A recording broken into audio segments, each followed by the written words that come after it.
اللہ تعالیٰ نے قرآن مجید میں فرمایا وَبِالْوَالِدَيْنِ إِحْسَانًا وَذِي الْقُرْبَى وَالْيَتَامَى وَالْمَسَاكِينَ وَقُولُوا لِلنَّاسِ حُسْنًا۔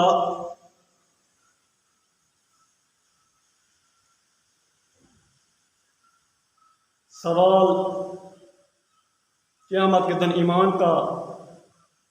اس کے بعد نماز کا، لیکن ان سے ایمان کی بات نہیں کرتا، ایمان کے بعد کی بات کرتا ہوں۔ ایمان کے بعد کی نماز سے، روزہ سے، حج سے، زکوٰۃ سے زیادہ پاورفل نیکی کا بتلاتا ہوں۔ اللہ تعالیٰ نے قرآن مجید میں فرمایا وَبِالْوَالِدَيْنِ إِحْسَانًا، اپنے والدین کے ساتھ حسن سلوک سے پیش آؤ، اور یتیموں سے اور قرابت داروں سے، جو قریبی رشتہ دار ہوں، نزدیک کا ہمسایہ، وذی القربیٰ اور قرابت داروں سے، والیتامى اور یتیموں کے ساتھ اچھا سلوک کرو، والمساکین اور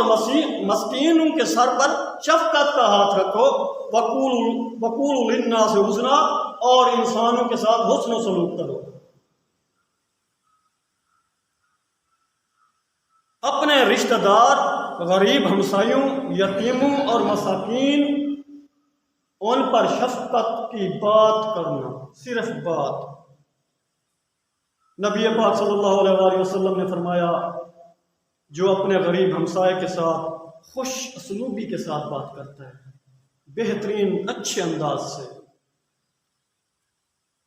تو قیامت کے دن یہی ایک نیکی اس انسان کو جنت کے داخلے کے لیے کافی ہوگی۔ نبی پاک صلی اللہ علیہ وسلم صحابہ کرام رضوان اللہ اجمعین کو ایک بنی اسرائیل کا واقعہ بتا رہے ہیں، بیان کر رہے ہیں، اور فرما رہے ہیں کہ بنی اسرائیل میں ایک تاجر تھا، بہت مالدار۔ وہ مختلف علاقوں میں، اس وقت ملک نہیں تھے، علاقے تھے، وہ مختلف علاقوں کا سفر کرتا تھا، مختلف چھوٹے چھوٹے شہر تھے، وہ خرید و فروخت کرتا تھا، وہ ایک تاجر تھا۔ جب وہ مرا تو اللہ کے حضور پیش کیا گیا، تو اللہ تعالیٰ نے فرمایا اپنی کوئی ایک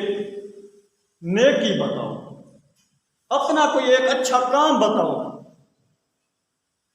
یہ نبی پاک صلی اللہ علیہ وسلم صحابہ کرام رضوان اللہ اجمعین کو بتا رہے ہیں کہ اللہ تعالیٰ نے اس سے کہا کوئی اپنی ایک نیکی یا کوئی اپنا ایک اچھا کام بتاؤ۔ اس نے اپنی نمازوں کے بارے میں نہیں بتایا،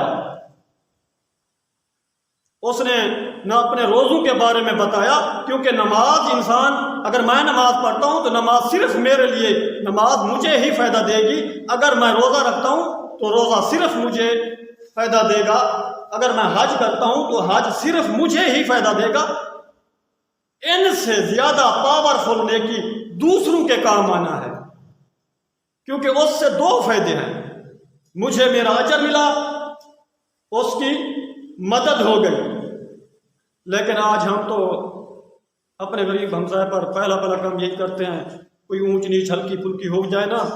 تو پہلے ان پر کیس ٹھوک دیا جاتا ہے، جی کیس کر کے ہم اپنے آپ کو دلیر طاقتور کہتے ہیں۔ تو اس نے اللہ تعالیٰ کو جواب دیا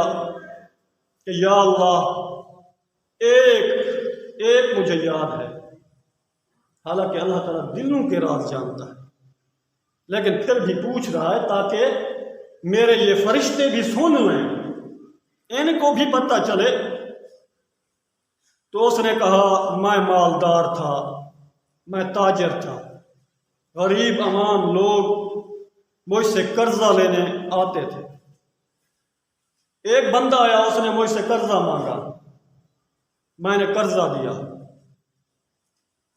مدت تاریخ لکھ دی گئی، اس مدت اس تاریخ کو واپس ہو جائے کر دوں گا، جب تاریخ آئی تو میں نے جا کر اس کا کنڈا کھٹکایا تو اس نے کہا اس بار میں قرضہ نہیں دے سکتا، میرے پاس قرضہ دینے کی طاقت نہیں،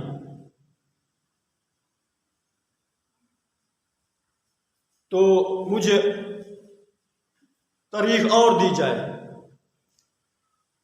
تو میں نے اس کو آگے کی تاریخ دی، 2 مہینے 4 مہینے جو بھی۔ میں چلا گیا اپنے گھر، جب وہ تاریخ آئی پھر میں گیا اس کے پاس، ہاں جی پیسے یا جو چیز بھی تھی، تو اس نے کہا نہیں میں ابھی ادا نہیں کر سکتا، میرے پاس طاقت نہیں، مجھے اور مہلت چاہیے۔ تو میں نے اس کو اور مہلت دی۔ پھر تیسری بار جب میں اگلی تاریخ پر اس کے گھر اس کے دروازے پر پہنچا، جب وہ بہہ رہا تو رونے لگا کہ میرے بچے ہیں، بیوی ہے، میں غریب آدمی ہوں، مجھ میں طاقت نہیں قرضہ واپس کرنے کی، یا تو اللہ کے نام پر مجھے معاف کر دے، یا تو مجھے کوئی مہلت نہ دے، کوئی تاریخ نہ دے، اگر زندہ رہا تو انشاءاللہ تعالی واپس کروں گا۔ میں نے اس کو وہ قرضہ معاف کر دیا آپ کے نام پر۔ اللہ کو بتا رہا ہے نا، سامنے اللہ تعالیٰ ہے، تو اللہ تعالیٰ کو اس کی یہ بات اتنی اچھی لگی، اتنی اچھی لگی، کیونکہ اس نے اپنی پاورفل نیکی کا بتایا، اس نے نماز کا نہیں بتایا، اس نے روزہ حج زکوٰۃ کا نہیں بتایا، اس نے ان سے بھی بڑھ کر پاورفل نیکی کا بتایا۔ تو اللہ تعالیٰ نے فرشتوں سے کہا جاؤ ان کے نام اعمال لے آؤ، اور بغیر کوئی اور سوال کیے اس کو جنت میں داخل کر۔